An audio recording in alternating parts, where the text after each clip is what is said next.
আল্লাহর প্রতি অবিচল বিশ্বাস এবং আস্থার কথা বলেছিলেন শহীদ প্রেসিডেন্ট জিয়াউর রহমান, সেটাকে মুছে ফেলে দিয়ে উনি সেখানে এমন এক আইন মন্ত্রী দিয়েছেন, আমি বলি আমার ভাষায় সরকারকে ভূতে ধরেছে। ভূতের পা নাকি থাকে পেছনের দিকে, সামনে যত এগোতে চায় তত পেছনে চলে যায়। সরকারে কিসে ধরেছে? ভূতে ধরছে। সরকারের মাথার উপরে চেপেছে বামপন্থীরা। बर्बाद गुलिस्तान के लिए एक ही उल्लू काफी है, गुलिस्तान की हर शाख पे उल्लू बैठे हैं, फिर अंजाम गुलिस्तान क्या होगा। ফুল বাগানের ধ্বংস করার জন্য একটা হুতুম পেঁচা যথেষ্ট, কিন্তু হুতুম পেঁচা বসে গেছে প্রত্যেক ডালে ডালে। ফুল বাগানের অবস্থা কি হবে আল্লাহই জানে। শিক্ষা ব্যবস্থায় তিন নাস্তিক বসা। আইন যাকে দেওয়া হয়েছে তিনি আইনের চেয়ারে বসে সব বেআইনি কথা বলতেছেন। তিনি বলতেছেন ধর্ম ভিত্তিক রাজনীতি চলবে না।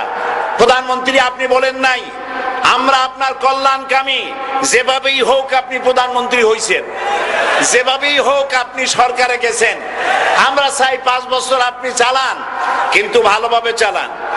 যাদেরকে বসাইছেন এই লোকগুলির একটু চেনেন। এই লোকগুলি হচ্ছে তারা যারা আপনার পিতা স্বাধীনতার স্থপতি প্রেসিডেন্ট মরহুম শেখ মুজিবুর রহমান, যার জনপ্রিয়তা ছিল আকাশচুম্বী, সে আকাশচুম্বী জনপ্রিয়তা থেকে মাটির সাথে ধসিয়ে দিল কারা? তাদেরকে আপনি মন্ত্রী বানিয়েছেন। আপনার পিতার যে দশা তারা করেছিল, এরাও আপনার সেই দশা করে ছাড়বে। তার প্রমাণ হচ্ছে মন্ত্রী বলছে ধর্মনিরপেক্ষ ধর্মভিত্তিক রাজনীতি চলবে না। আপনি বলেন নাই, উনি বলেছেন। আপনি প্রতিবাদ করেন নাই।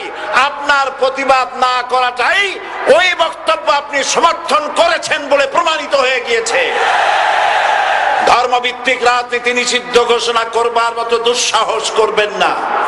ধর্মভিত্তিক রাজনীতি শুধু বাংলাদেশে নয়, ভারতে আছে, শ্রীলঙ্কা আছে, মালদ্বীপে আছে, অস্ট্রেলিয়া আছে, আমেরিকা আছে, নিউ গিনি আছে, অস্ট্রেলিয়া আছে, আমেরিকা আছে, ইউরোপে আছে। পৃথিবীতে গণতান্ত্রিক অন্তত